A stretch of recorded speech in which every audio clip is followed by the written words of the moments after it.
Welcome back. It was a crime which pushed everything else off the front pages. 3 men, all known criminals, found shot dead in the Essex countryside. It was a cold-blooded, professional killing. The victims had many enemies, but which one wanted them executed?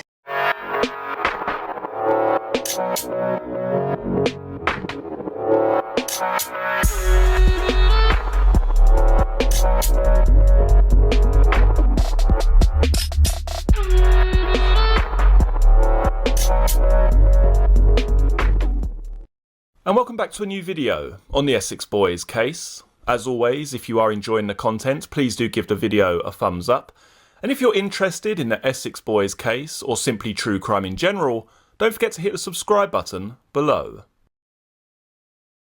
Section 40. On the 26th of September 2007, the Commission received an application from Mr. Wome's co-accused Michael Steele for his convictions to be reviewed for a second time. A large number of additional submissions have been received from Mr. Steele. In reviewing Mr. Steele's submissions, the Commission has considered whether any of them could assist Mr. Wome's application. Section 41. The Commission has considered all of the submissions which have been received from Mr. Wome's, Mr. Bowen and Mr. Steele, which run to over 600 pages. The Commission has also considered all of the supporting documents which have been provided. In summary, the Commission has addressed the following points in the course of its review. Point number 1. A new witness, Mr. W, has made a statement that he saw a metallic blue Range Rover in the vicinity of the Rettendon Turnpike at 2300 to 23:45 hours on the 6th of December 1995. Point 2. A forensic meteorologist, Mr. Roonacres, has provided an expert report in the case. The Commission has considered whether the report provides any support for the proposition that the victim's Range Rover arrived in the lane later than claimed by Darren Nichols. Point 3. The applicants submit that the prosecution manipulated evidence in relation to the time of death. Point 4. The applicants submit that the scene of the crime, which was discovered on the 7th of December 1995, was staged and that it contained fabricated evidence. They highlight the position of spent cartridge shells, the fact that the 8th shell was never found, and the passive nature of the scene. Point 5.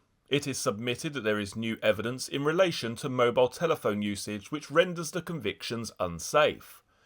New expert reports by David Bristow ×3 and Mr. Patel are relied upon. A large number of submissions are made in relation to telephone data. Point 6. The applicants submit that the Crown failed to disclose important evidence at trial which could have been utilised for the defence, including statement S177, which is alleged to be an undisclosed witness statement by Darren Nichols. Point 7. It is submitted that Essex Police colluded with and coached Darren Nichols in his account of events. Point 8. It is submitted that contrary to the conclusions of the Court of Appeal in 2006, Darren Nichols has embroidered his account at various stages throughout the history of this case. Point 9. It is submitted that Essex Police were complicit in Nichols' meetings with the media. Point 10. Reports have emerged in the national press since trial in 1997 that Darren Nichols has been involved in further criminality. Point 11.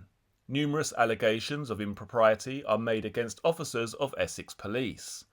Point 12. It is submitted that the Commissioner's Section 19 investigation was defective. Point 13. Numerous criticisms are made of the way the Court of Appeal handled the case when it was considered in February 2006. Point 14. There are submissions which rely upon legal authorities. Point 15. It is submitted that Donna Jagger's witness statement, dated the 14th of the 3rd, 1996, contradicts her account as reported by D.I. Florence in his report R4, dated the 8th of the 12th, 1995, and the police message M93, also dated the 8th of December, 1995. Point 16. In relation to the timing of events on the 6th of December 1995, Mr. Steele submits that since it was rush hour on a snow-driven night, Mr. Tate could not have travelled from the Halfway House pub at 18:30, where Mr. Nichols claims to have seen him, to Workhouse Lane at 18:44, where he is alleged to have been when he received a call from Sarah Saunders. Point 17. Raymond Wright, a witness who gave evidence at trial, described a Range Rover turning into Workhouse Lane at approximately 1900 on the 6th of December 1995.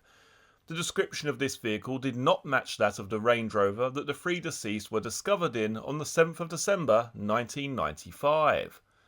Point 18. Submissions are made in relation to the cannabis which was alleged to have been found in the rigid inflatable boat. Point 19. Further disclosure is requested in relation to possible alternative suspects for the murders.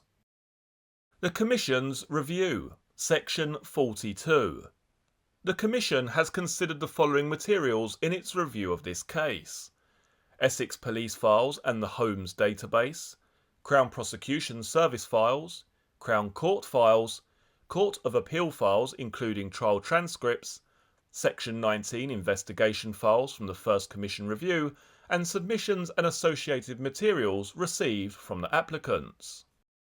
Section 43. In the course of its review, the Commission has also interviewed and taken witness statements from Mrs. W. on the 29th of January 2008 and Mr. T. on the 26th of March 2008. Obtained an expert report from forensic meteorologist Mr. Roonacres on the 20th of April 2010. Instructed an expert in mobile telephone forensics, Dr. Luck, to interrogate the mobile phone handsets which were discovered with the bodies of the victims. Results received 19th of April 2010. Made various inquiries of Essex Police, including contact with former Detective Inspector Brian White, a meeting with former Detective Inspector George Florence 22nd of December 2009, and telephone contact with former Detective Superintendent David Bright 21st of January 2008. The Commission is aware of the allegations that the applicants have made against these former police officers. The Commission has remained alert to those allegations in all of its dealings with the former officers. The Commission also notes, however, that there has never been any evidential support for the applicants' allegations against the individuals in question. Analysis and Reasons, Section 44. An application to the Commission is not an opportunity to rerun either the trial or the appeal. Matters of pure speculation or unsubstantiated allegation constitute neither new evidence nor new argument capable of giving rise to a real possibility that the Court of Appeal will quash a conviction. Neither can such a real possibility arise from the accumulation of multiple unsubstantiated allegations. Furthermore, and for the avoidance of doubt, neither speculation nor unsubstantiated allegation constitutes an exceptional circumstance justifying the referral of a case to the Court of Appeal in the absence of new evidence or argument. It is in this light that the Commission has considered the numerous submissions by the applicants and their representative in this case.